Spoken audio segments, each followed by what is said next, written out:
Ang kislap ng mga chandelier na kristal ay sumasayaw sa ibabaw ng mga mamahaling champagne glass, ngunit para kay Miguel Alcazar, ang liwanag ay hindi abot sa madilim na sulok ng kanyang kaluluwa.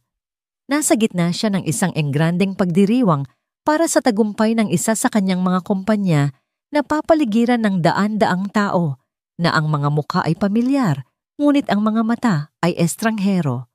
Ang bulungan ng mga papuri ang halakhak na tila kalkulado at ang walang katapusang pag-uusap tungkol sa pera, kapangyarihan at impluwensya, lahat ay parang isang nakakabinging ingay sa kanyang pandinig. Tumayo siya roon suot ang isang Italianong suit na nagkakahalaga ng isang ordinaryong sahod. Sa loob ng isang taon, ang kanyang ngiti ay isang perpektong maskara na matagal na niyang isinusuot.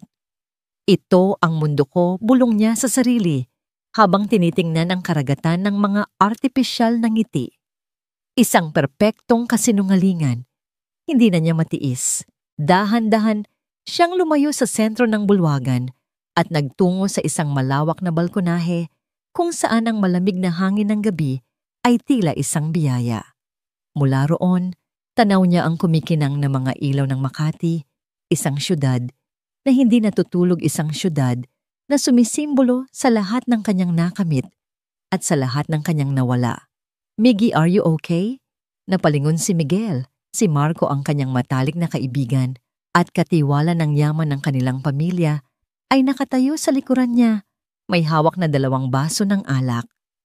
Inabot nito ang isa sa kanya.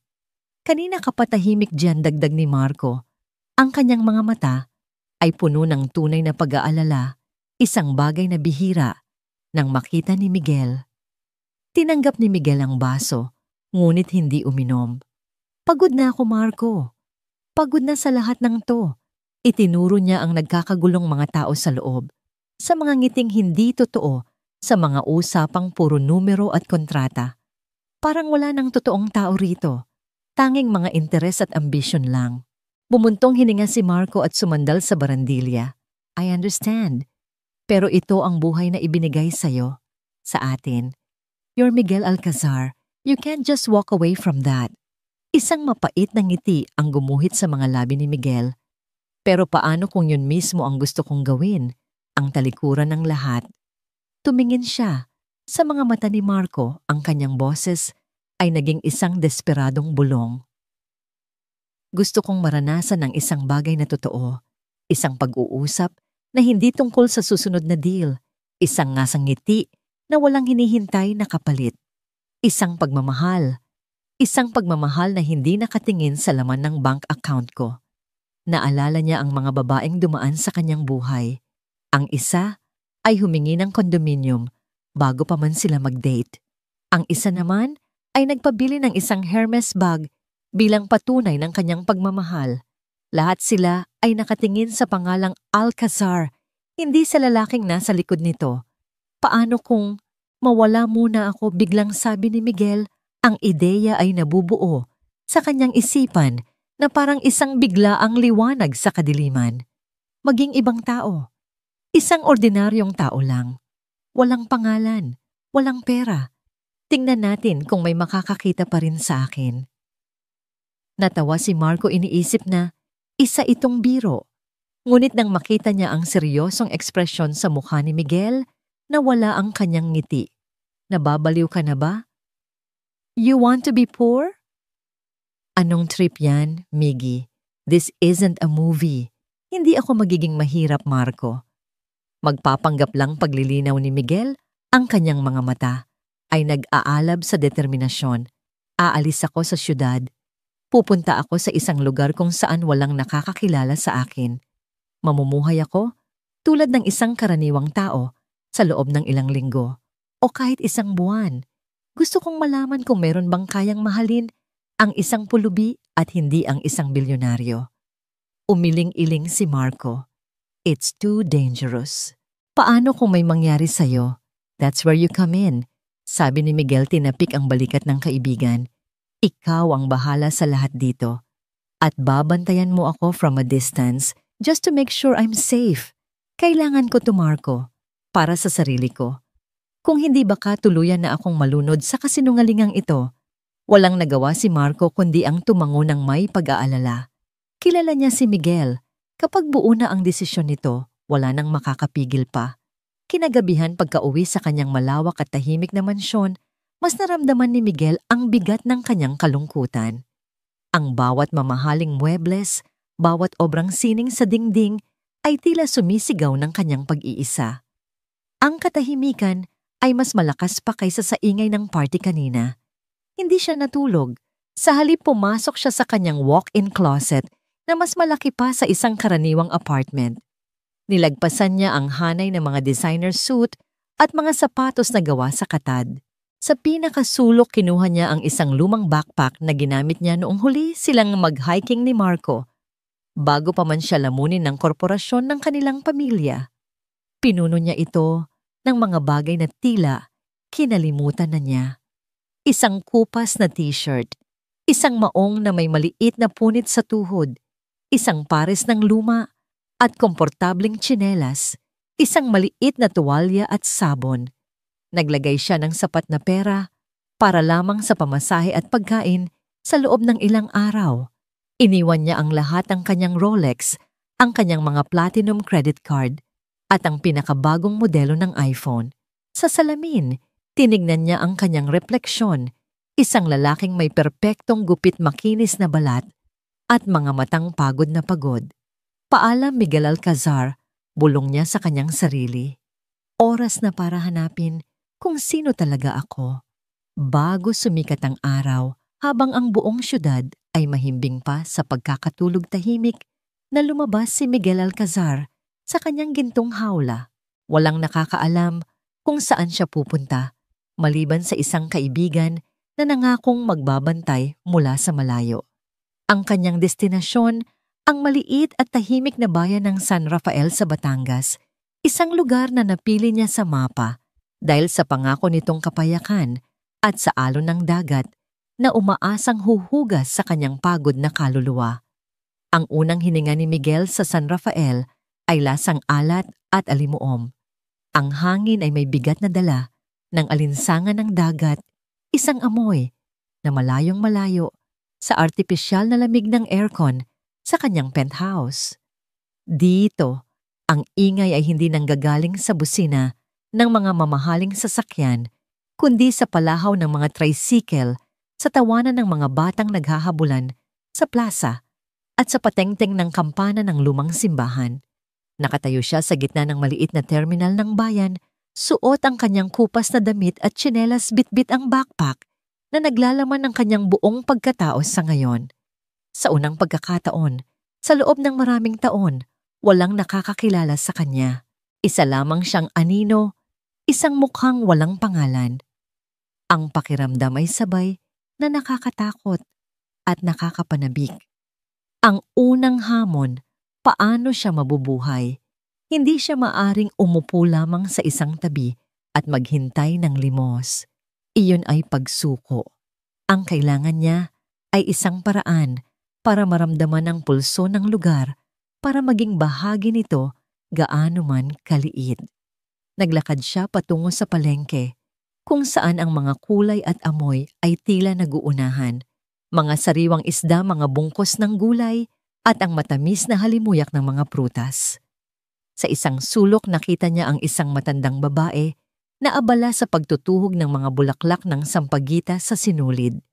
Ang kanyang mga kamay ay kulubot, ngunit maliksing gumalaw bawat kilos ay tila isang ritual.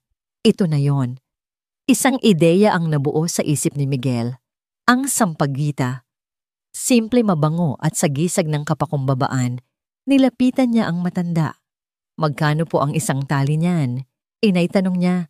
Sinisikap na gawing magalang at natural ang kanyang boses.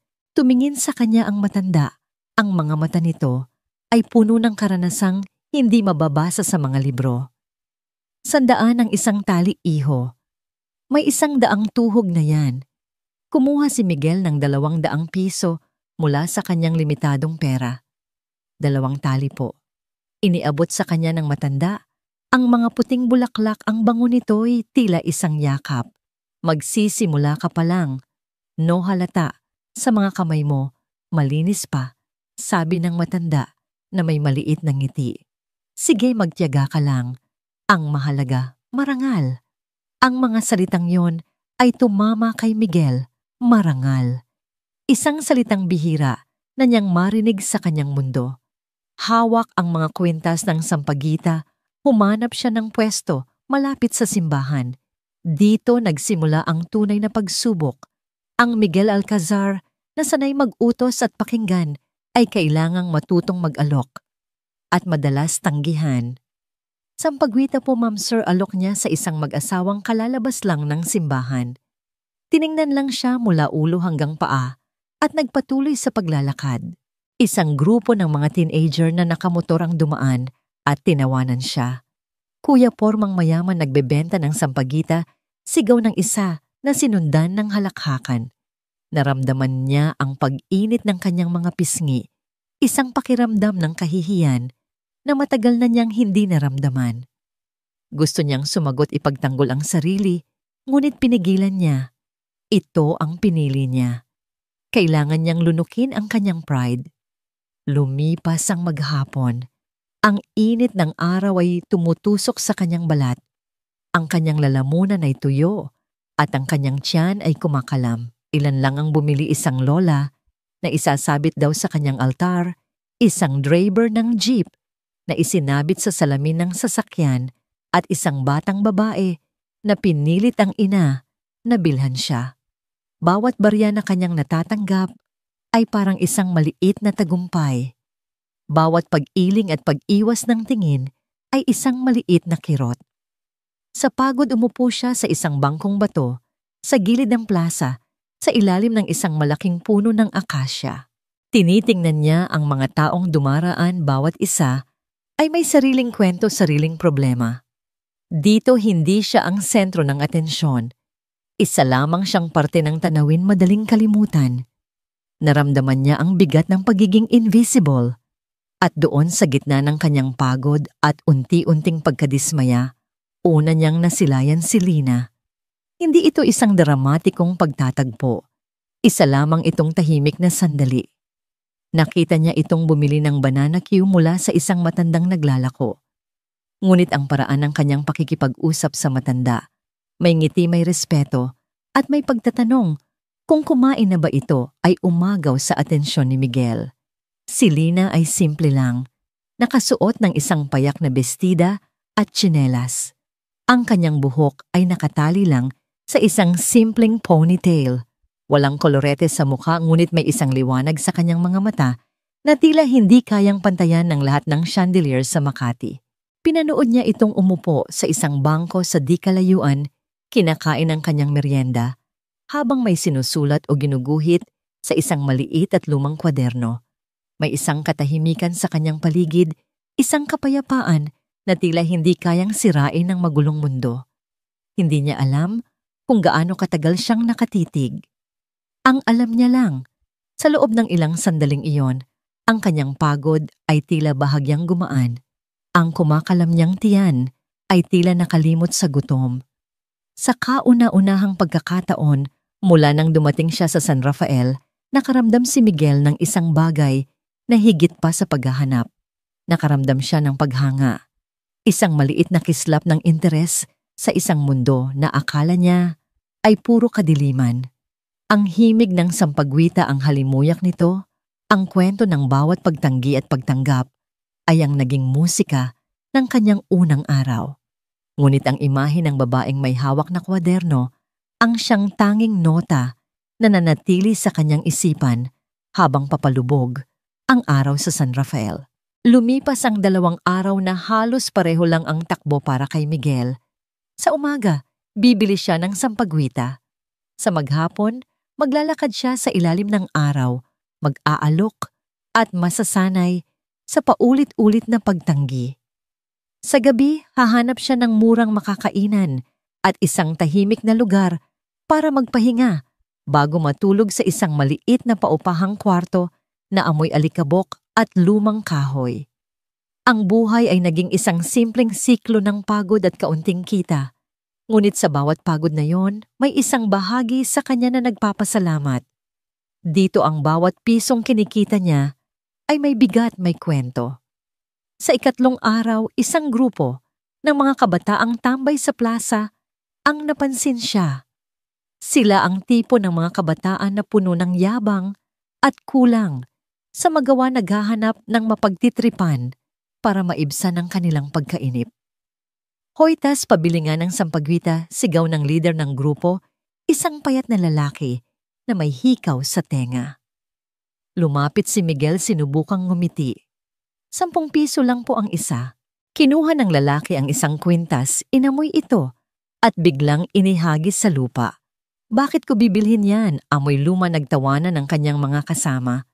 Bigyan mo na lang kami ng pera pambili ng yosi. Pasensya na, kailangan ko rin tong pagkakitaan, mahinahong sagot ni Miguel. At dahan-dahang pinulot ang nahulog na sampagita. Aba, matapang ka pa, sabi ng lalaki at tinulak si Miguel sa balikat. Sino ka ba? Sa akala mo, bago ka lang dito? Huwag kang mayabang.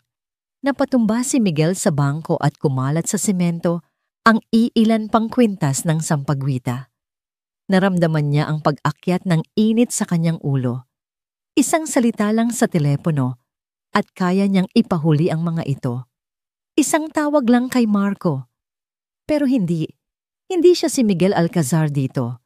Siya si Miggy ang nagtitinda ng sampagita at si Miggy ay walang kapangyarihan. Tama na yan. Isang boses malinaw at matatag ang pumutol sa tensyon. Lahat sila ay napalingon. Nakatayo roon si Lina, ang kanyang mga mata ay nag-aalab. Ang babaeng mukhang mahinahon ay may tinatagong tapang. Wala siyang ginagawang masama sa inyo. Bakit niyo siya ginugulo? Tanong niya, ang kanyang tingin ay nakatuon sa leader ng grupo. Kung wala kayong pambili, umalis na lang kayo. Wow, si Miss Matapang tagapagtanggol ng mga naaapikantiyaw ng lalaki, pero may bahid ng hiya sa kanyang boses. Kilala nila si Lina. Kilala ng buong bayan ng pamilya Reyes. Umalis na kayo ulit ni Lina, hindi nagpatinag. Nagkatinginan ng grupo at sa huli, nagkibit-balikat na lang ang leader at umalis kasunod ang kanyang mga alipores na nagbubulungan. Nang mawala na ang mga ito, lumapit si Lina kay Miguel. Ayos ka lang ba? Tanong niya, ang kanyang boses ay bumalik sa pagiging mahinahon.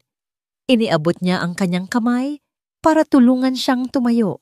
Nag-aalangang tinanggap ni Miguel ang kanyang kamay. Ang balat nito ay magaspang ng kaunti, hindi tulad ng malalambot na kamay na sanay niyang hawakan, ngunit ang init nito ay totoo. Salamat, sabi niya pinapagpagan ng kanyang pantalon. Hindi mo kailangang gawin yon. Kailangan, sagot ni Lina habang tinutulungan siyang pulutin ang mga nagkalat na sampagwita.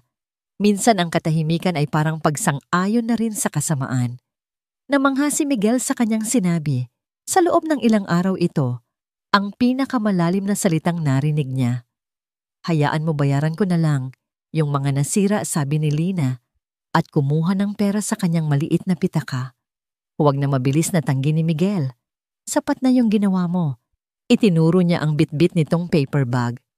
Merienda mo ba yan? Mukhang masarap. Napangiti si Lina. Turon. Paborito ko. Kumuha siya ng isa. Gusto mo? Hindi ba't dapat ako ang manlibre sa'yo? Iniligtas mong kubiro ni Miguel. Natawa si Lina, isang tunog na parang musika sa pandinig ni Miguel.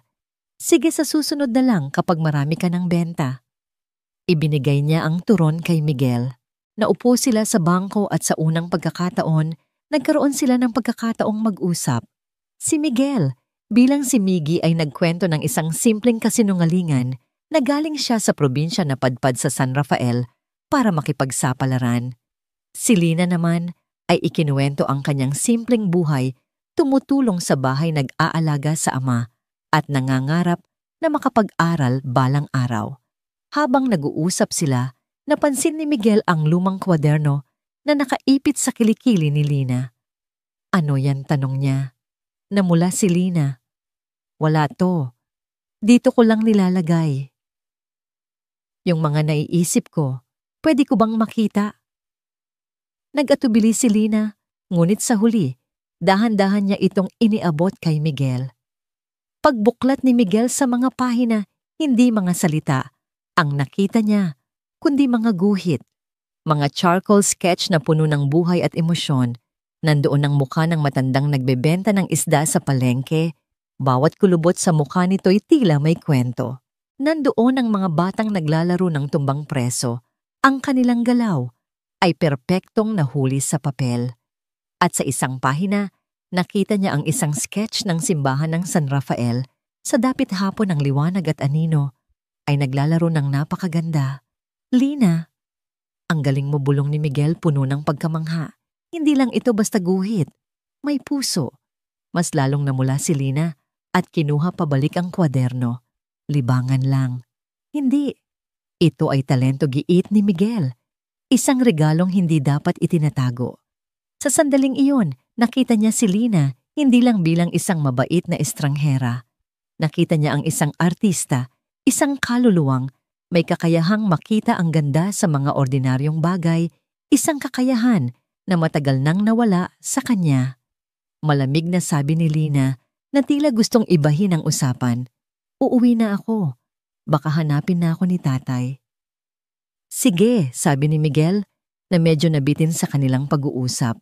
Salamat ulit, Lina. Walang anuman, Miggy.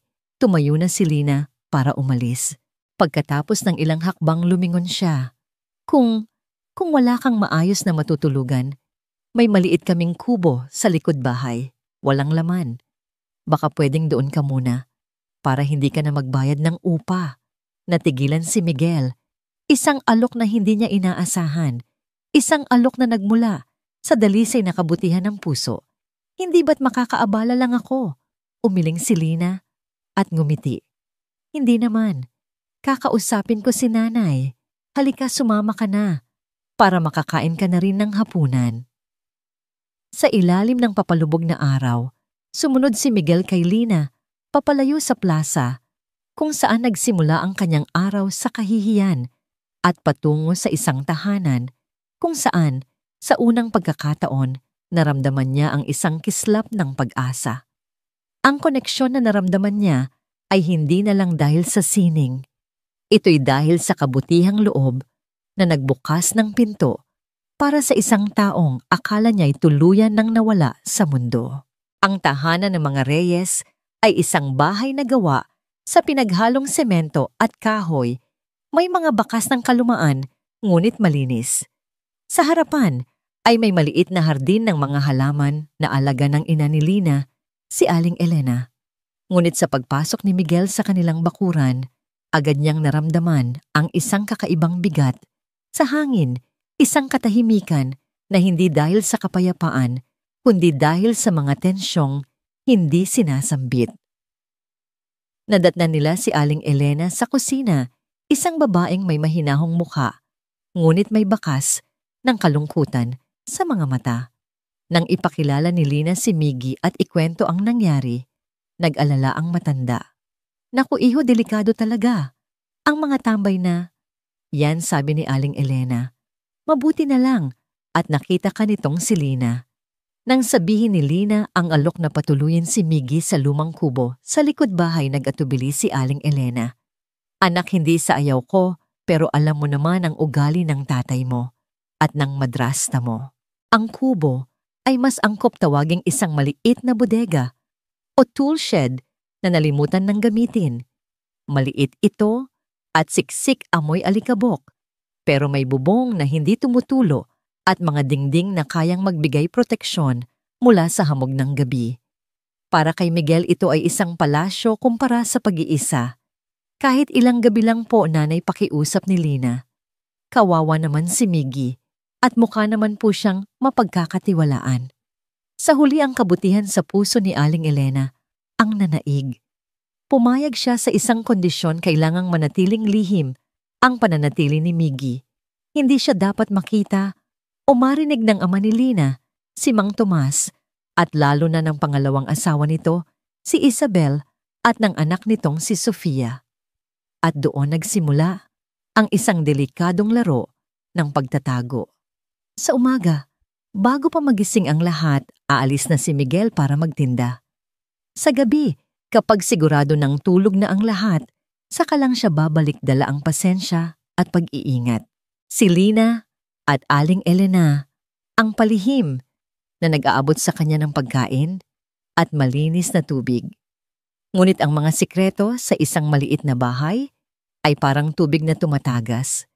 Gaano man kaliit ang butas hahanap at hahanap ito ng siwang. Si Sofia, ang stepsister ni Lina, ay isang babaeng sanay na nakukuha ang lahat ng gusto. Maganda siya, oo, ngunit ang kanyang ganda ay may kasamang matalas na dila at isang mapanuring mata. Siya ang unang nakapansin sa mga kakaibang kilos ni Lina. Bakit laging may dalang ekstra na pagkain niyang kapatid mo paggabi? Tanong ni Sofia, isang araw sa kanyang inang, si Isabel, habang nagmamanicure ito sa sala. At napansin ko laging nauubos yung kaning lamig. Dati-rati, pinapakain lang natin yan sa aso. Tinaasan lang siya ng kilay ni Isabel. Baka tumatakaw lang yung pipitsuging yon. Hayaan mo siya. Basta't hindi niya ginagalaw ang mga pagkain ko, wala akong pakialam. Pero hindi na kontento si Sofia. Ang kanyang kuryosidad ay may kasamang inggit. Palagi niyang nararamdaman na kahit anong gawin niya, may isang uri ng kabutihan kay Lina na hindi niya mapantayan at iyon ang kinaiinisan niya. Isang hapon, habang nagwawalis sa likod bahay, napansin ni Sofia na ang pinto ng lumang bodega na dati laging nakakandado ay bahagyang nakaawang. Dahan-dahan siyang sumilip. Ang nakita niya ay ikinagulat niya, isang lalaki. Nakatalikod ito at walang pang itaas. Nagpupunas ng katawan gamit ang isang basang bimpo. Nakita niya ang malapad nitong likod, ang balat na kayumanggi dahil sa araw at ang mga braso nitong may bahagyang muscles. Hindi ito mukhang ordinaryong maglalako lang. Kahit nagusgusin ang damit nito, may kakaibang tindig. Mabilis siyang umatras, ang kanyang puso ay malakas na kumakabog. Isang sikreto, isang malaking sikreto. At sa isip ni Sofia, ang bawat sikreto ay isang oportunidad. Kinagabihan, sinadya niyang magpunta sa bodega. Kumatok siya ng marahan. Nang buksan ni Miguel ang pinto, nagulat siya nang makita si Sofia sa halip na si Lina. Sino ka, tanong niya? Isang mapang-akit na ngiti ang gumuhit sa labi ni Sofia. Ako si Sofia, kapatid ni Lina. Pumasok siya sa loob nang walang paalam at isinara ang pinto. So ikaw pala ang tinatago nila. Hindi naman nila sinabing ganito ka. Kagwapo? Napaatras si Miguel agad na hindi komportable. Umalis ka na. Bawal kang pumunta dito. Bawal? Bakit? Dahil sikreto ka. Lumapit si Sofia, ang kanyang mga mata ay tila hinuhubaran si Miguel. Alam mo, ang mga sikreto, mas masaya kung dalawa lang ang nakakaalam. O kaya, pwedeng maging mas masaya pa kung may kapalit. Anong ibig mong sabihin? Simple lang, bulong ni Sofia, hinawakan ng braso ni Miguel. Gusto ko ng kaunting kasiyahan. Kung ibibigay mo sa akin, mananatiling tikom ang bibig ko. Kung hindi, bitiwan mo ko, mariing, sabi ni Miguel, tinabig ang kamay nito. Ang pagkasuklam niya sa ganitong uri ng babae, ang uri na iniwan niya sa Maynila, ay biglang bumalik. Hindi ako ganoong klaseng tao. Ang pagtanggi ay isang bagay na hindi sanay si Sofia. Ang kanyang mukha ay biglang nag-iba. Mula sa pagiging mapang-akit, ito'y naging puno ng galit at kahihiyan. Aba, nag-iinarte ka pa. Sino ka ba sa akala mo? Isang hamak na pulubi. Mas gugustuhin kong maging pulubi kaysa maging katulad mo, walang prenong sagot ni Miguel. Ang mga salitang iyon ang nagsilbing mitya. Isang matinis na sigaw ang pinakawalan ni Sofia. Magnanakaw, tulong, may magnanakaw dito. Nagimbal si Miguel. Bago pa siya makakilos, bumukas ang pinto ng kanilang bahay at lumabas si Mang Tomas. Hawak ang isang 2x2, kasunod si Isabel na nag-iiskandalo. Anong nangyayari dito? Sigaw ni Mang Tomas. Tatay, yung lalaking yan umiiyak na. Sabi ni Sofia, itinuturo si Miguel. Nakita ko siyang pumasok dito. Kinuha niya yung hikaw ni Mami sa kwarto. Heto't nagtatago. Isang perpektong kasinungalingan, mabilis at epektibo. Natigilan si Miguel. Paano niya ipagtatanggol ang sarili? Lumabas na rin si Lina at Aling Elena. Ang kanilang mga mukha ay puno ng takot. Tomas, hindi totoo yan, sigaw ni Aling Elena. Kami ang nagpatuloy sa kanya. Kayo. Ang galit ni Mang Tomas ay bumaling sa kanyang unang asawa. Nagpasok ka ng estranghero sa pamamahay ko nang walang paalam. At ngayon, ninakawan pa kami. Hindi siya magnanakaw. Umiiyak na sigaw ni Lina. Humarang sa pagitan ng kanyang ama at ni Miguel. Nagsisinungaling si Sofia. At sino ang paniniwalaan ko? Kayo na mga traidor o ang anak kong nagsasabi ng totoo? Sabi ni Mang Tomas, ang kanyang isip ay nalason na ng mga salita ni Isabel na bumubulong sa kanyang tabi. Umalis kayo. Lumayas kayong tatlo sa pamamahay ko. Ngayon din ang mga salitang iyon ay parang kulog na yumanig sa pundasyon ng kanilang pamilya. Walang nagawa si Aling Elena, kundi ang yakapin ng umiiyak na si Lina. Si Miguel naman ay nakatayo lang doon, ang kanyang puso ay puno ng galit at pagkadismaya. Hindi sa kanyang sitwasyon, kundi para sa dalawang babaeng nadamay dahil sa kanyang paghahanap ng katotohanan. Ang bagyo ay sumabog at sa gitna ng mga nagliparang gamit at masasakit na salita, itinaboy silang tatlo palabas ng gate. Sa ilalim ng madilim na kalangitan, wala ni isang kusing at walang patutunguhan. Ang gabing iyon ay isa sa pinakamahaba sa buhay ni Miguel. Ang hangin ay malamig at ang katahimikan ng kalsada ay binabasag lamang ng hikbi ni Lina at ng mahinang pag-alo ng kanyang ina. Nakaupo silang tatlo sa isang bangketa sa labas ng kanilang bakuran sa tabi ng ilang bayong na naglalaman ng iilang damit at gamit na nagawa nilang isalba bago sila tuluyang itaboy. Si Miguel ay hindi makapagsalita. Ang bigat ng pagkakasala ay parang isang malaking bato sa kanyang dibdib. Dahil sa kanya ang dalawang taong nagpakita sa kanya ng kabutihan ay nawalan ng tahanan. Ang kanyang simpleng paghahanap ng katotohanan ay nagdulot ng isang tunay na trahedya. Patawarin niyo ko, sa wakas ay nasabi niya, ang kanyang boses ay garalgal. Kasalanan ko ang lahat ng ito. Kung hindi na lang sana ako dumating. Huminto sa pag-iyak si Lina at tumingin sa kanya. Kahit na may luha pa sa kanyang mga mata, may determinasyon sa kanyang tingin. Hindi mo kasalanan, Miggy. Ang kasalanan ay nasa mga taong pinipiling maniwala sa kasinungalingan. Hinawakan naman ni Aling Elena ang kanyang kamay. Ang babaeng palaging mukhang mahinahon at sunod-sunuran ay may biglang tapang na lumabas sa kanyang pagkatao. Tama si Lina. Matagal nang basag ang tahanang iyon, Miggy. Siguro, ito na ang paraan ng Diyos para tuluyan na kaming makalaya. Huwag mong sisihin ang iyong sarili. Ang kanilang mga salita, sa halip na magpagaan ng kanyang loob, ay lalo lang nagpadagdag sa kanyang paghanga at utang na loob. Sa gitna ng kanilang sariling pagdurusa, inisip pa rin nila ang kanyang nararamdaman.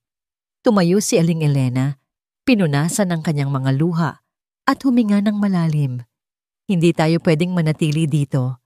Kailangan nating kumilos. Tumingin siya sa malayo na tila may inaalala. May isa pa tayong pwedeng puntahan. Naglakad sila sa madilim at tahimik na mga kalye ng San Rafael. Bawat hakbang ay mabigat. Walang nagsasalita. Tanging ang tunog ng kanilang mga tsinelas sa aspalto at ang kaluskos ng mga dahon ang maririnig. Dinala sila ng mga paa ni Aling Elena sa isang masikip na eskinita na papunta sa bandang likod ng palengke. Huminto sila sa harap ng isang maliit na karinderya na sarado na. Ang pangalan sa itaas na gawa sa lumang kahoy ay kainan ni Nena. Kahit sarado na may amoy pa rin ng ginisa at sinangag sa hangin, sa gilid ng karinderya ay may isang maliit na pinto. Kumatok si Aling Elena Nang 3 beses isang ritmong tila kabisado niya. Ilang sandali pa bumukas ang pinto at iniluluwa nito ang isang babaeng nasa edad 50 may suot na duster at ang buhok ay nakatirintas pa. Ang kanyang mukha ay mukhang istrikto sa unang tingin, ngunit ang kanyang mga mata ay puno ng talino at pag-unawa. Siya si Aling Nena. Elena, gulat na tanong ni Aling Nena. Ang kanyang tingin ay lumipat kay Lina at pagkatapos ay kay Miguel at sa mga dala nilang bayong. Agad niyang naintindihan na kung anong nangyari. Pumasok kayo bilis. Sa loob ang amoy ng pagkain ay mas matindi. Ang lugar ay maliit at simple. May 3 mesang kahoy at ilang plastik na upuan, ngunit malinis at maayos. Dinala sila ni Aling Nena sa maliit na sala sa likod ng tindahan. Habang humihikbi ikinuwento ni Aling Elena ang lahat. Nakikinig lang si Aling Nena. Paminsan-minsan ay tumatango o umiiling ang kanyang mukha ay hindi nagpapakita ng paghuhusga. Nang matapos ang kwento, bumuntong hininga siya. Hayang si Tomas. Kahit kailan talaga masunurin sa palda ng bruhang yon, sabi ni Aling Nena, ang kanyang boses ay walang bahid ng pagkukunwari. At ikaw naman, Elena, sinabi ko na sa'yo noon pa dapat matagal mo nang iniwan ang impyernong yon. Yumuko lang si Aling Elena. Wala akong lakas ng loob nun, Nena. Para kay Lina. Ang lakas ng loob, hindi yan hinihintay. Kinukuha yan, sabi ni Aling Nena. Tumingin siya sa kanilang 3. O siya, tapos na yan. Ang mahalaga, ligtas kayo. Tumayo siya at nagtungo sa kusina. Kumain na ba kayo? Siyempre hindi pa. Sandali ipaghahain ko kayo. Pinigilan siya ni Miguel. Huwag na po kayong mag-abala. Aling Nena, kasalanan ko po ito. Ako na po ang aalis. Hahanap na lang ako ng sarili kong... At saan ka pupunta sa ganitong oras ng gabi? Putol ni Aling Nena. Tiningnan siya mula ulo hanggang paa. Kasama kanila, kaya pananagutan ko na rin kayo. Manatili ka dito. Kumain muna kayo. Walang nagawa si Miguel kundi ang maupo. Ilang sandali pa may nakahain ng mainit na sinangag pritong isda at itlog sa kanilang harapan. Ang simpleng pagkaing iyon ay parang isang piging sa kanilang gutom na sikmura. Kumain sila nang tahimik ang bawat subo ay isang pasasalamat sa biyayang hindi inaasahan. Pagkatapos kumain, ipinakita ni Aling Nena ang kanilang tutulugan. Isang maliit na kwarto sa likod ng kusina, sapat lang para sa isang lumang papag at isang maliit na aparador. Dito muna kayong mag-ina, sabi niya, kina Elena at Lina.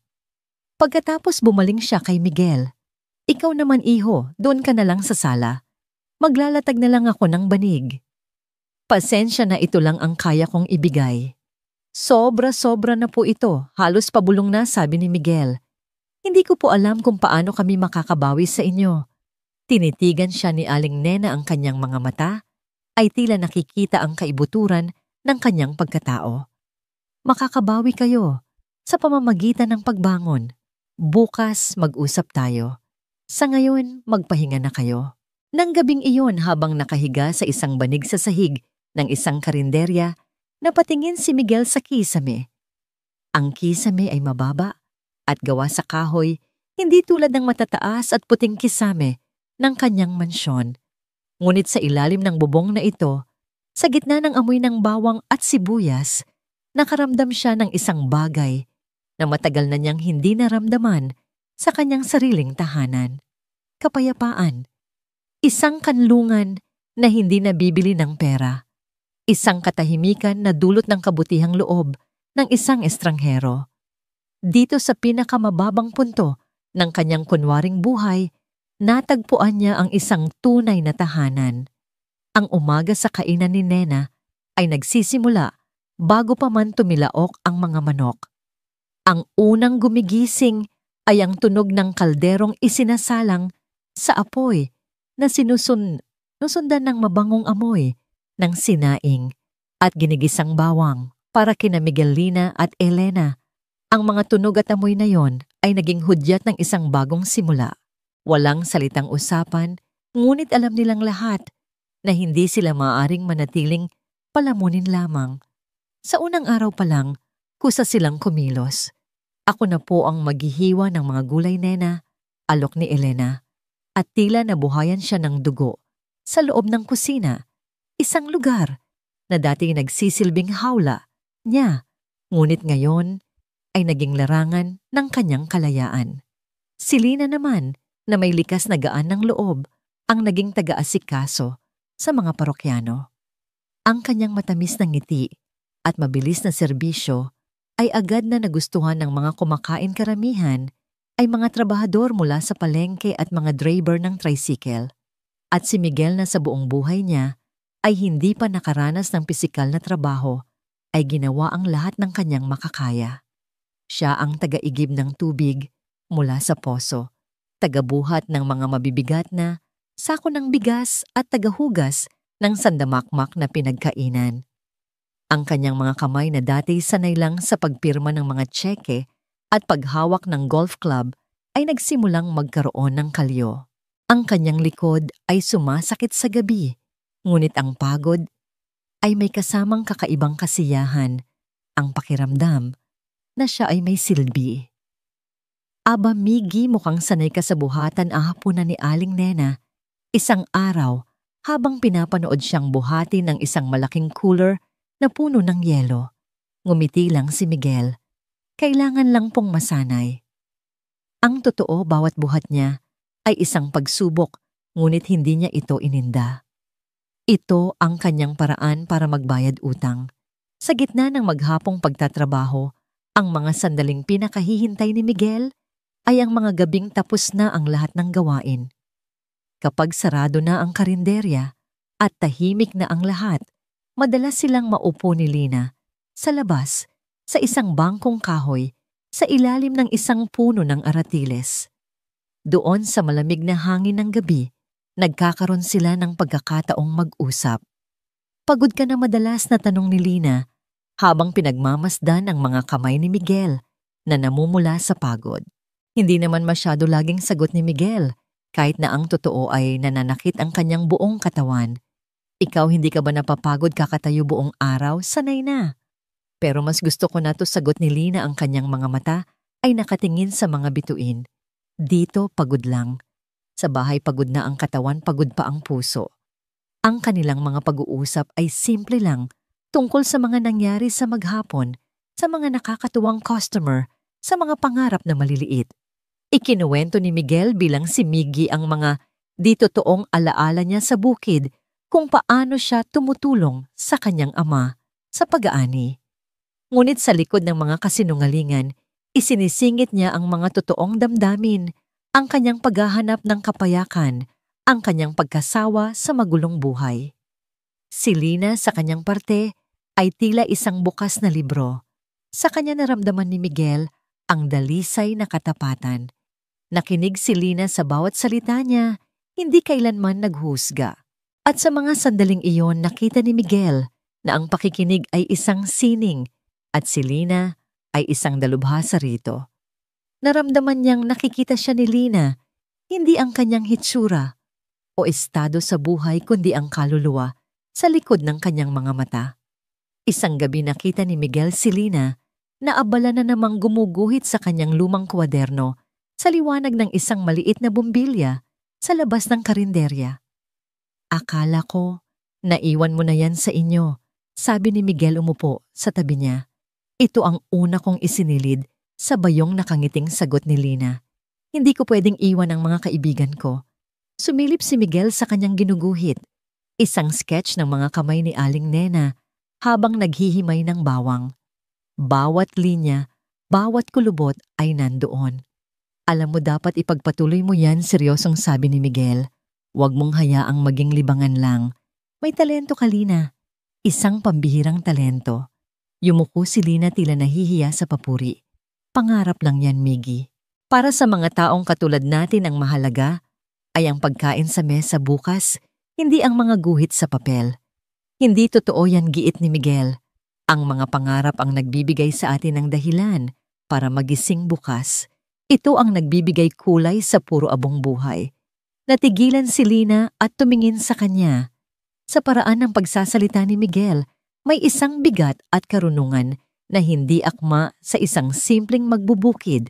Naramdaman niyang may malalim na lungkot. Sa likod ng mga mata nito, isang lungkot na pilit niyang tinatakpan ng mga ngiti. Ngunit hindi na siya nagtanong. Nasiyahan na siyang makinig.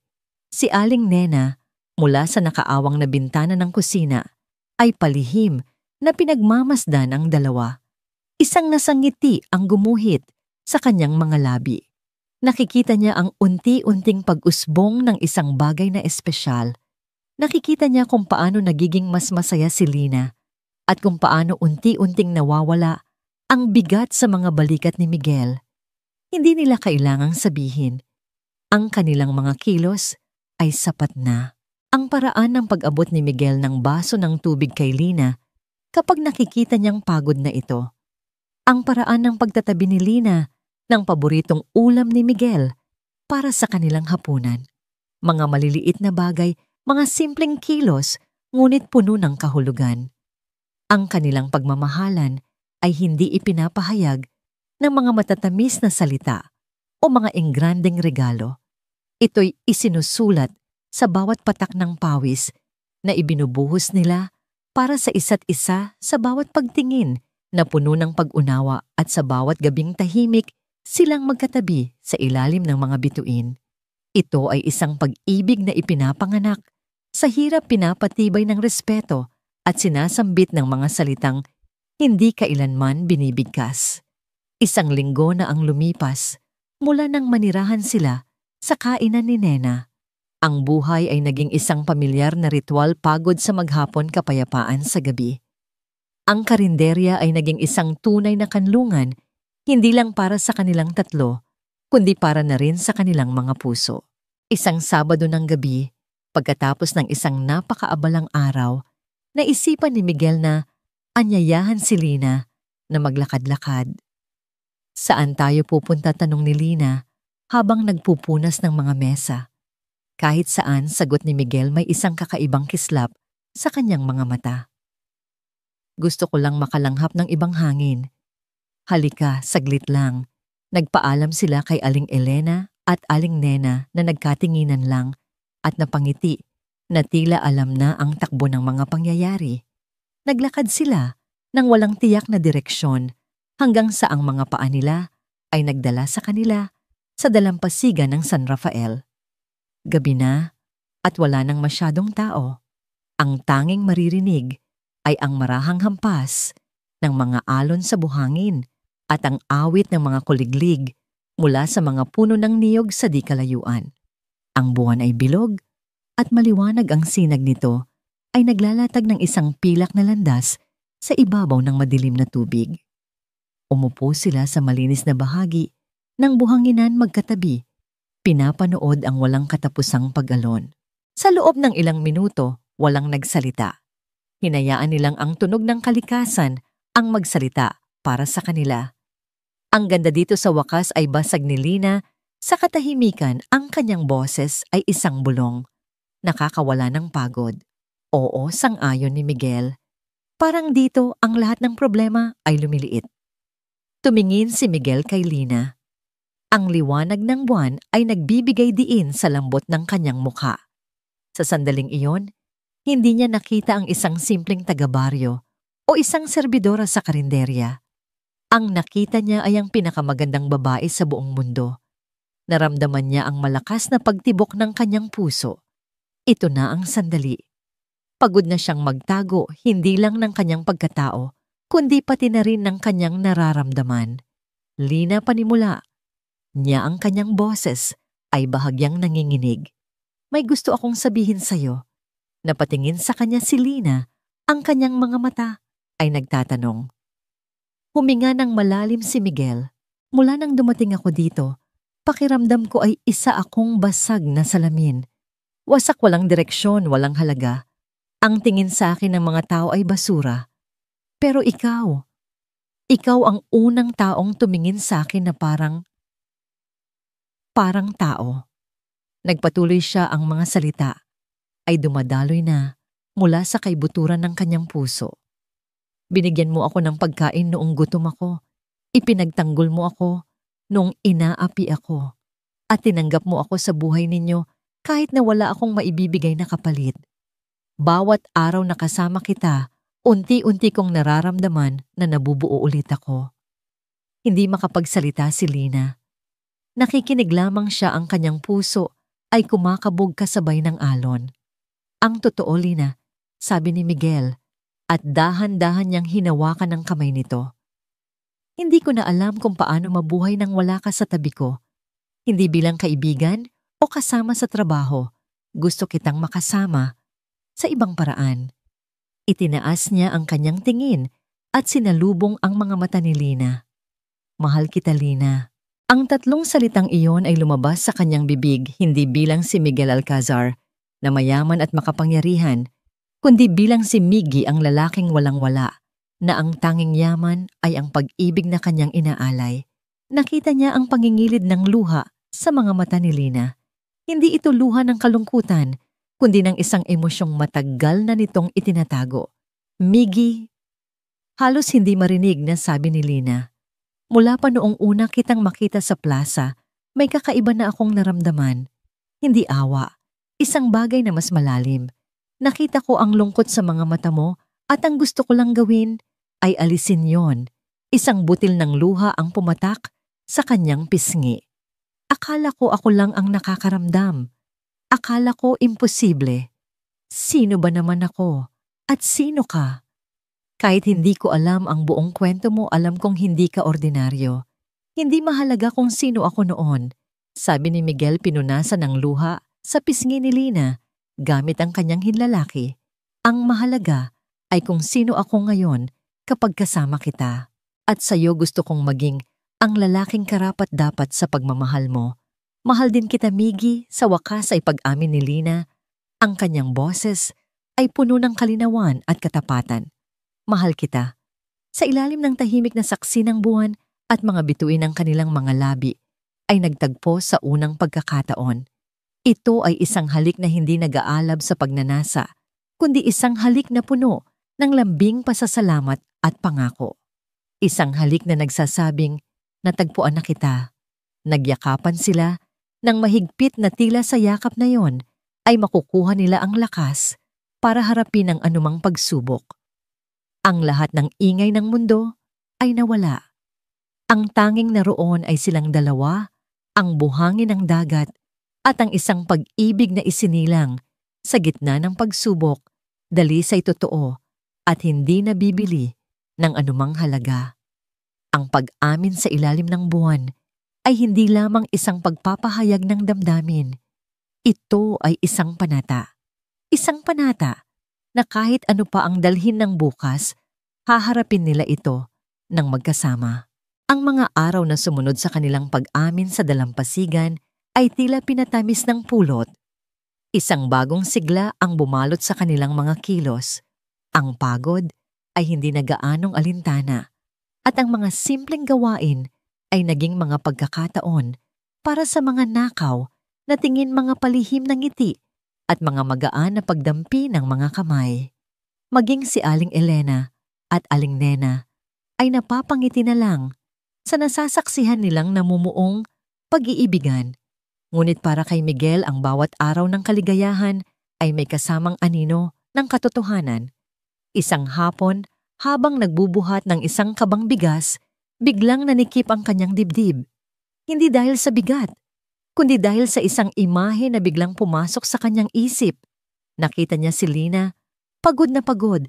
Pagkatapos ng maghapong serbisyo, minamasahe ang sarili nitong mga binti.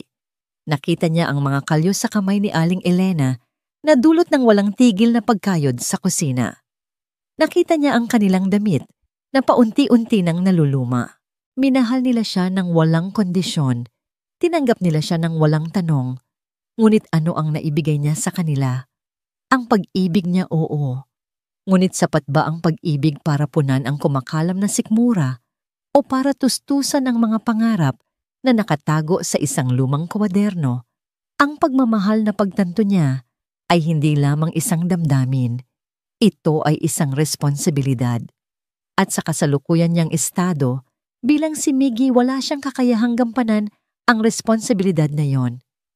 Ang pag-ibig niya ay nagiging pabigat sa halip na maging biyaya. Sila ang kumakayod para sa kanya, hindi ang kabaligtaran. Ang katotohanan yon ay parang isang sampal na gumising sa kanya. Kinagabihan, pagkatapos ng hapunan, kinausap niya si Lina at Aling Elena sa isang sulok ng karinderya. Ang kanyang mukha ay seryoso, isang bagay na ikinabahala ng dalawa. May mahalaga po akong sasabihin, panimula ni Miguel. Miggy, may problema ba? Nag-aalalang tanong ni Aling Elena. Umiling si Miguel. Wala pong problema. Isang desisyon lang po. Huminga siya ng malalim. Hindi po habang buhay ay pwede akong manatili dito ng ganito. Nakikikain, nakikitira. Mahal ko po si Lina at dahil mahal ko siya, kailangan kong maging isang lalaking karapat-dapat sa kanya. Isang lalaking kayang magbigay ng magandang kinabukasan. Tumingin siya ng diretso sa mga mata ni Lina. Kailangan kong umalis. Babalik ako sa syudad. Maghahanap ako ng maayos na trabaho. Mag-iipon ako. Aayusin ko ang buhay ko para sa atin. Ang mga salitang kailangan kong umalis ay parang kidlat na tumama sa puso ni Lina. Bigla siyang nanlamig. Aalis ka. Iiwan mo kami, ang nanginginig niyang tanong.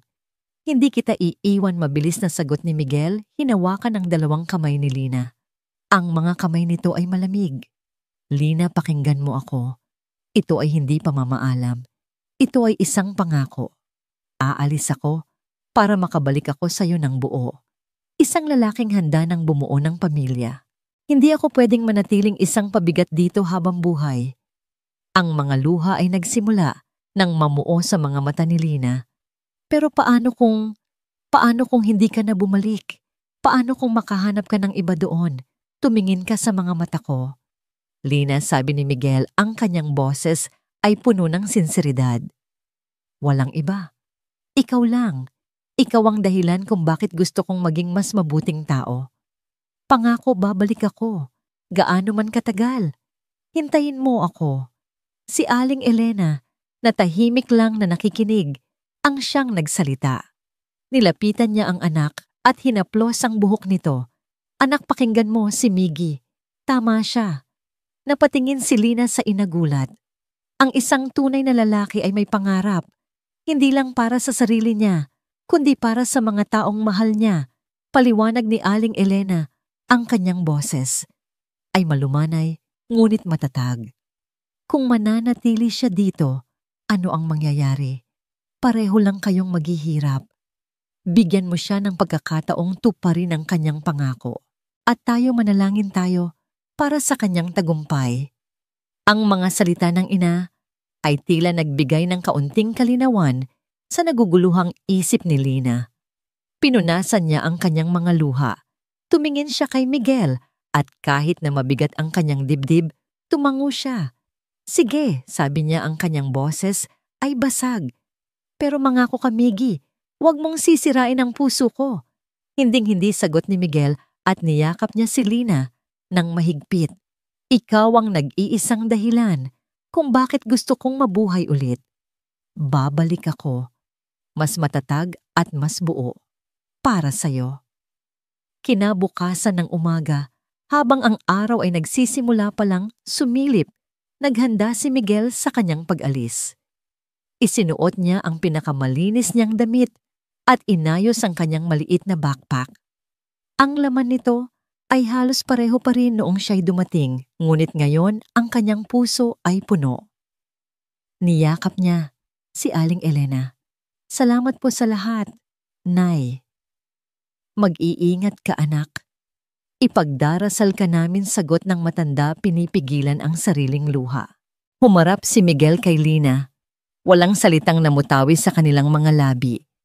Tanging ang kanilang mga mata ang nag-usap. Sa isang mahigpit na yakap, ipinadama nila ang lahat, ang sakit ng pamamaalam, ang takot sa hinaharap, at ang tibay ng isang pangakong hindi masisira. Hinalikan ni Miguel si Lina sa noo, isang halik na mas matimbang pa kaysa sa 1,000 salita. Hihintayin kita, gaano man katagal, bulong ni Lina. Tumango si Miguel, mahal kita. At sa mga salitang iyon tumalikod na siya at nagsimulang maglakad palayo. Hindi siya lumingon dahil alam niyang kapag ginawa niya iyon, baka hindi na niya kayaning umalis.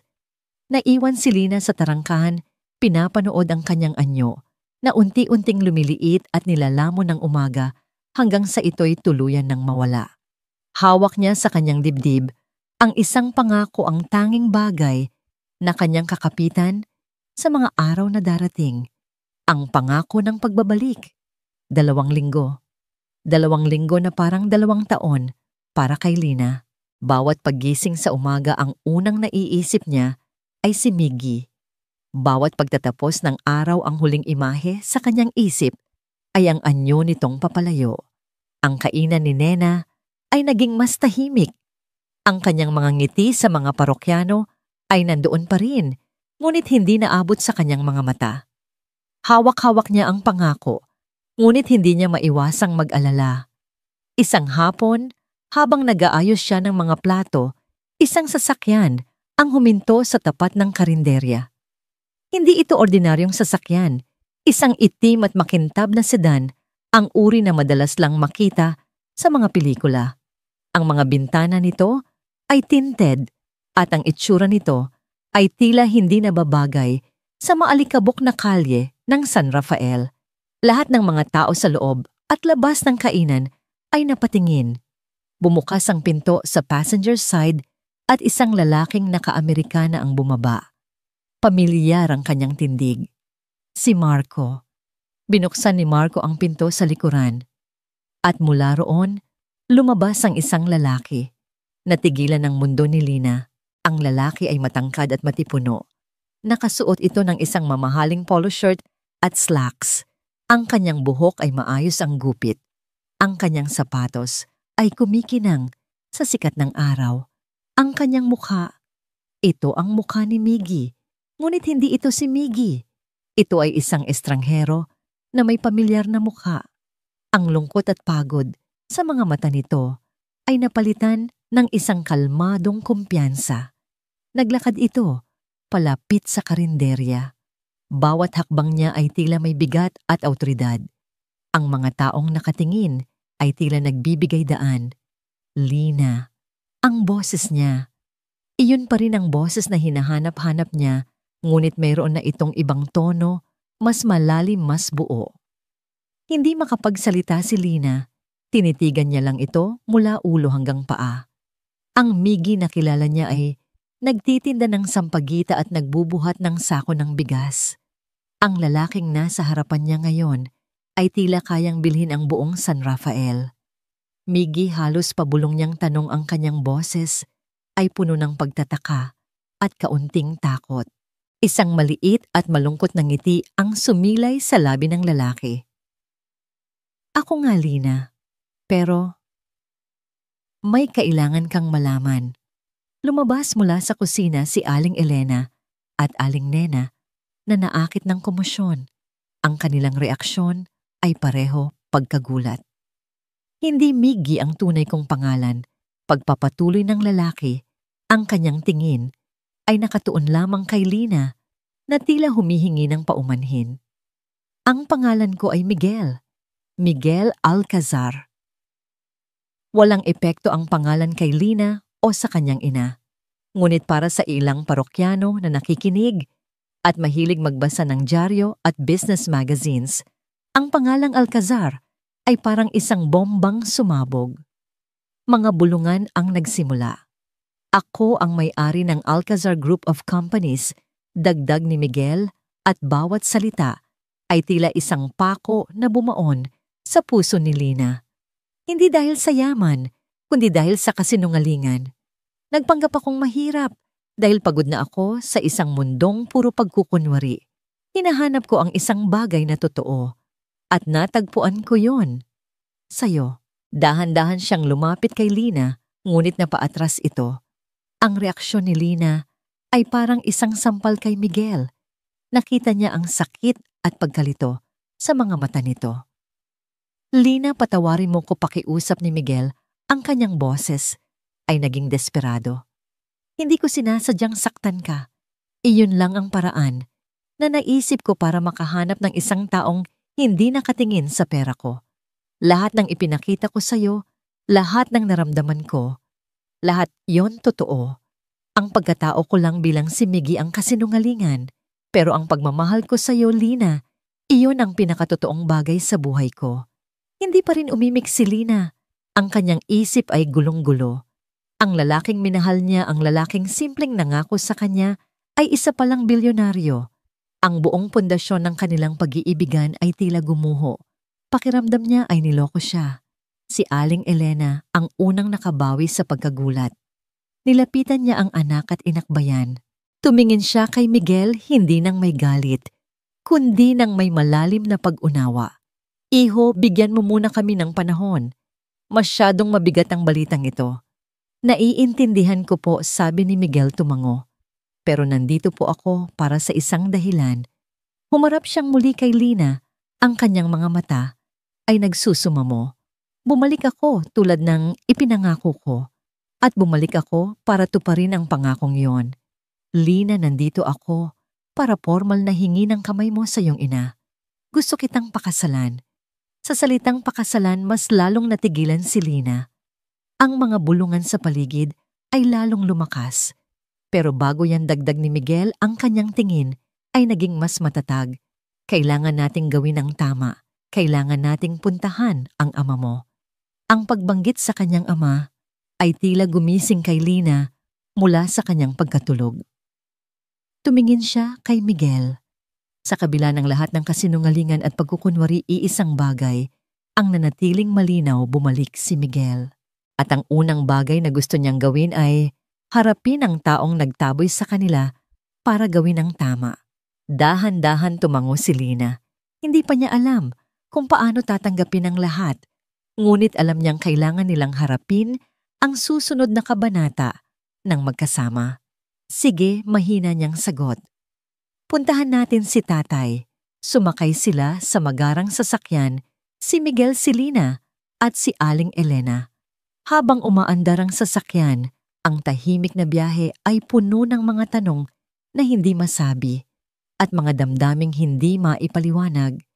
Papunta sila sa bahay na minsan na nilang tinawag na tahanan, hindi para maningil, kundi para buuin ang sinira ng nakaraan. Ang katotohanan ay nailahad na. Ang susunod na hamon ay kung paano ito tatanggapin ng mga taong naiwan sa kasinungalingan. Ang pagdating ng isang mamahaling sasakyan sa harap ng tahanan ng mga Reyes ay isang pambihirang tanawin. Agad nitong nakuha ang atensyon ng ilang mga kapitbahay na nag-usyoso sa kanilang mga bintana. Si Mang Tomas ay nasa labas nag-aayos ng isang sirang silya sa ilalim ng puno ng mangga. Nang makita niya kung sino ang mga bumaba sa sasakyan, si Elena, si Lina, at isang lalaking pormal na nakabihis, agad na kumunot ang kanyang noo. Ngunit nang makilala niya na ang lalaki ay ang gusgusing Miggy na itinaboy niya na palitan ng pagtataka ang kanyang mukha. Anong ginagawa ninyo dito? Bungad niya ang kanyang boses. Ay may bahid pa rin ng awtoridad, ngunit may kasama ng pag-aalinlangan. Si Isabel at Sofia na naakit ng ingay ay lumabas din mula sa bahay. Ang kanilang mga mata ay nanlaki nang makita ang anyo ni Miguel.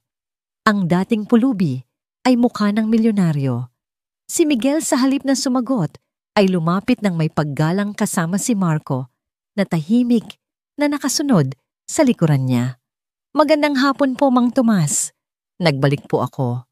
Para saan, matabang na tanong ni Tomas. Nandito po ako para gawin ang tama, diretsong sabi ni Miguel. Nandito po ako para formal na hingin ang kamay ng inyong anak si Lina para aking pakasalan. Isang halakhak puno ng pangungutya ang kumawala sa mga labi ni Sofia. Pakakasalan, sino ka ba sa akala mo? Ako po si Miguel Alcazar, sagot ni Miguel, hindi inaalis ang tingin kay Mang Tomas. At seryoso po ako sa aking intensyon. Ang pangalang Alcazar ay tila walang epekto kay Tomas. Ngunit para kay Isabel, na laging nagbabasa ng mga society magazine, ang pangalan ay parang isang kulog. Bigla siyang namutla. Hinila niya ang laylayan ng damit ng asawa at may ibinulong. Biglang nagbago ang timpla sa mukha ni Tomas mula sa pagkayamot. Ito'y naging isang halo ng pagkagulat at pagkalkula. Tiningnan niya si Miguel mula ulo hanggang paa. Pagkatapos ay si Lina. Biglang ngumiti si Tomas, isang nangiting hindi abot sa kanyang mga mata. Kung ganoon, maupo muna tayo at mag-usap. Naupo sila sa mga plastik na silya sa ilalim ng puno. Ang hangin ay napuno ng isang peke at hindi komportableng formalidad. Sige, pumapayag ako. Biglang sabi ni Tomas na ikinagulat ng lahat, lalo na ni Lina. Pero mayroon tayong sinusunod na tradisyon sa aming pamilya, sa aming lahi. Ano po yun, magalang na tanong ni Miguel? Huminga ng malalim si Tomas na tila naghahanda para sa isang mahalagang anunsyo. Sa aming kaugalian, hindi maaaring ikasal ang bunsong anak hanggat hindi pa naikakasal ang panganay. Itinuro niya si Sofia na biglang nagkaroon ng pag-asa sa mukha. Si Sofia ang panganay, kaya kung gusto mong pakasalan si Lina, dalawa ang pagpipilian mo, Ginoong Alcazar. Una, maaari mong pakasalan silang dalawa, sabi ni Tomas, na ikinagulat ni Lina at Elena. O pangalawa, pagpapatuloy niya maghintay ka hanggang sa may mapangasawa si Sofia. Kung aabutin man yan ng 10 taon, maghihintay ka. Iyon ang aming tradisyon at hindi namin ito maaaring baliin. Natahimik ang lahat. Ang sinabi ni Mang Tomas ay hindi kapani-paniwala. Si Lina ay napayuko, hindi makapaniwala sa narinig. Si Aling Elena ay umiling-iling alam na isa lamang itong desperadong paraan para makalamang. Si Miguel sa halip na magalit ay nanatiling kalmado. Tumingin siya kay Tomas, ang kanyang mga mata ay matalim. Sigurado po ba kayo sa tradisyong yan, Mang Tomas? Abay, oo naman. Itanong mo pa sa mga ninuno namin, mayabang na sagot ni Tomas. Dahil kung ganoon pagpapatuloy ni Miguel, nakakalungkot pong isipin na mismong kayo ay hindi na updated sa sarili ninyong kultura. Dito na pumasok si Marco. May kinuha siyang folder mula sa kanyang briefcase. Mang Tomas, bago po kami pumunta rito, naglaan po ako ng kaunting panahon para magsaliksik. Nakausap ko po ang pinakamatatandang residente dito sa inyong barangay. Nakausap ko rin po ang kura paroko ng inyong simbahan. Binuklat ni Marco ang folder. Ayon po sa kanila, ang tradisyon na sinasabi ninyo ay isang lumang kaugalian na mahigit 20 taon nang hindi ginagawa dito sa San Rafael. Itinuturing na itong obsolete o laos na dahil hindi na ito praktikal at nagiging hadlang pa sa kaligayahan ng mga kabataan. Natigilan si Tomas na wala ang kanyang kayabangan. Sa katunayan po, dagdag ni Marco, ang huling pamilyang sumubok na ipatupad, yan ay kinailangang humarap sa buong barangay council para ipaliwanag ang kanilang di makatarungang paninindigan. Nakakahiya po ang nangyari. Isang patak ng pawis ang gumulong sa noo ni Mang Tomas. Tumingin siya kay Isabel na ngayon ay karingputla na ng papel. Ang kanilang plano ay gumuho sa isang iglap. Tumayo si Miguel. Ang kanyang boses ay hindi na nagtatanong. Ito ay nagdedeklara. Mang Tomas, nandito po ako para ayusin ang gusot, hindi para dagdagan. Ngunit linawin ko lang po si Lina at si Lina lamang ang aking pakakasalan at hindi po ako maghihintay. Kung ang kailangan ninyo ay basbas, hihingin ko po iyon ng may paggalang. Pero kung ang balak ninyo ay gawing negosyo o hadlang, ang kaligayahan ng sarili ninyong anak, pasensya na po, hindi ako papayag. Tumingin siya sa paligid sa mga kapitbahay na ngayon ay lantaran ng nakikinig. Ang kasal po namin ni Lina ay magaganap, mayroon man o wala, ang inyong pagsang-ayon. Ngunit mas gugustuhin po naming maging buo ang pamilya sa araw na yon. Ang desisyon po ay nasa inyo na. Sa mga salitang yon, tumalikod na si Miguel. Inalalaya niya si Lina at Aling Elena pabalik sa sasakyan. Walang nakapagsalita kina Tomas, Isabel at Sofia. Naiwan silang nakatayo roon, napapaligiran ng katahimikan at ng mga mapanuring mata ng kanilang mga kapitbahay. Ang kanilang sandata, isang peking tradisyon ay nawasak ng isang simpleng katotohanan. Sila ay talo na at alam nila iyon. Ang kahihiyan ay mas masakit pa kaysa sa anumang sigaw o panunumbat. Ang araw ng kasal ni na Miguel at Lina ay hindi ginanap sa isang engrandeng katedral sa Maynila o sa isang mamahaling resort. Sa halip pinili nila itong ganapin sa mismong lugar kung saan unang namulaklak ang kanilang pag-ibig sa dalampasigan ng San Rafael. Isang simpleng arko na pinalamutian ng mga puting bulaklak at sariwang dahon ng niyog ang itinayo sa buhanginan. Ang mga upuan para sa mga bisita ay mga simpleng bangkong kawayan. Ang musika ay hindi mula sa isang orkestra, kundi mula sa isang lokal na mga awit na tumutugtog ng gitara. Ang kanyang mga kanta ay tungkol sa dagat at pag-ibig. Ang mga bisita ay hindi mga kilalang politiko o business tycoon, kundi ang mga taga San Rafael, ang mga suki sa kainan ni Nena, ang mga mangingisda, ang matandang nagtitinda ng sampagita, at ang mga batang minsan nang binigyan ni Lina ng candy. Si Lina ay lumakad sa pasilyo ng buhangin. Inaalala yan ng kanyang inang si Aling Elena.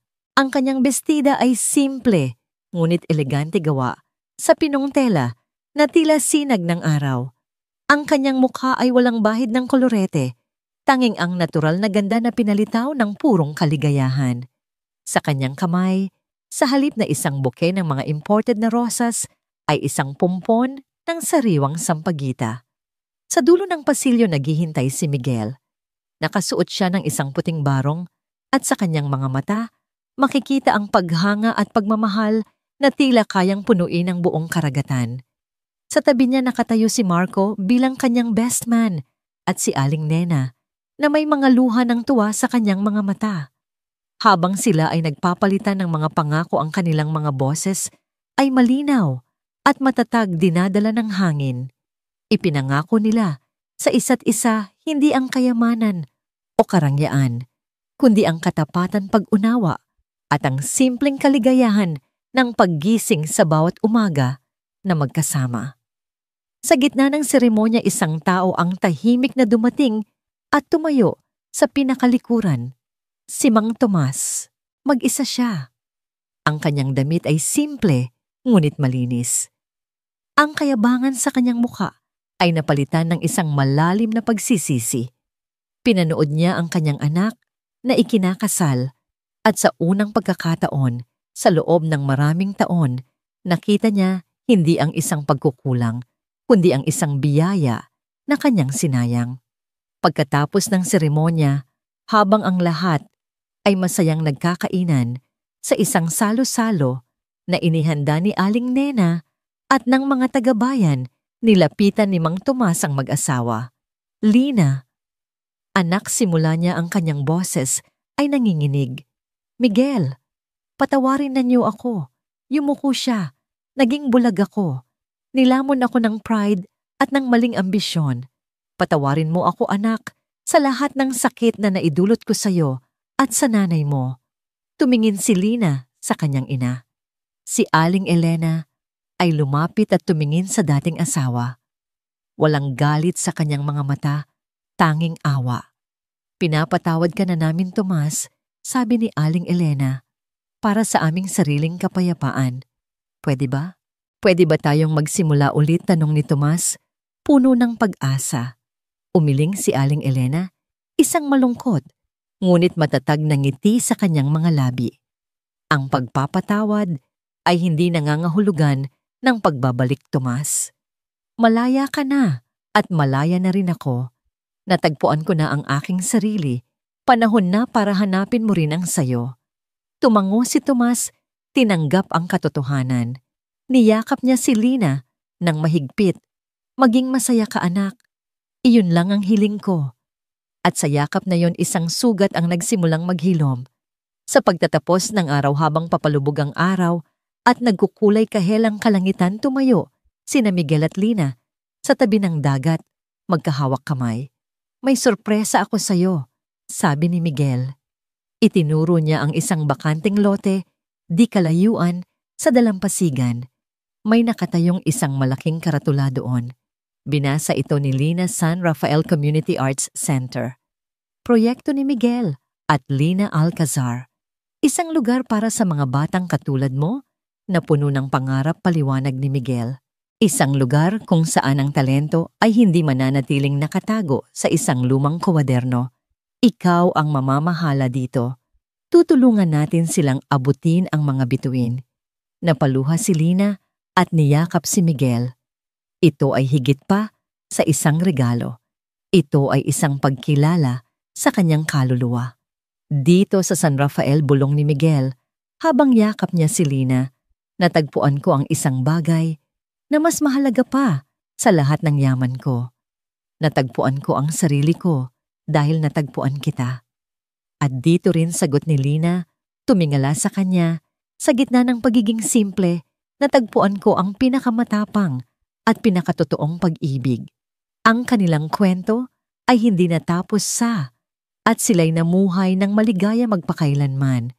Sa halip doon ito nagsimula, isang buhay na binuo, hindi sa pundasyon ng isang palasyo, kundi sa buhangin ng San Rafael, isang lugar kung saan ang isang nagbebenta ng sampagwita at isang babaeng may hawak na kwaderno ay nagpatunay na ang tunay na liwanag ay hindi nagmumula sa mga chandelier na kristal, kundi sa isang pusong marunong magmahal nang walang hinihintay na kapalit.